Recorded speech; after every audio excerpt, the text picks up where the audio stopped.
చూడండి ఈరోజు lunch with balanced డేట్లో ఏమేమి పెట్టాను. రైస్, పప్పు, టమాటా పప్పు, పెరుగు, కాకరకాయ కూర, ఒక పుల్క, బొప్పాసి పండు, అరటిపండు, కీర దోసకాయ. చూడండి ఇప్పుడు ఇందులో ఏమేమి న్యూట్రిషియస్ వాల్యూస్ ఉన్నాయి ఒకసారి చెప్తాను చూడండి. రైస్లో కార్బోహైడ్రేట్స్ ఉన్నాయి. పప్పు, టమాటా పప్పులో ప్రోటీన్, ఫైబర్ ఉంది. పెరుగులో కాల్షియము, ప్రోటీన్, కొంచెం ఫ్యాట్ ఉంది.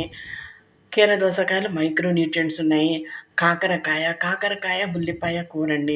ఇందులో ఇది చాలా మంచిది. ఇందులో మైక్రో న్యూట్రియంట్స్ మరియు ఫైబర్ ఉంటుంది. పుల్కాలో ఫైబర్ ప్లస్ కార్బోహైడ్రేట్స్ ఉన్నాయి. బొప్పాయి పండులో C vitamin, A vitamin, fibre ఉందండి. అరటిపండులో B6, B12, B1, పొటాషియం ఉంది. ఇదండి ఈరోజు లంచ్ విత్ బ్యాలెన్స్డ్ డైట్.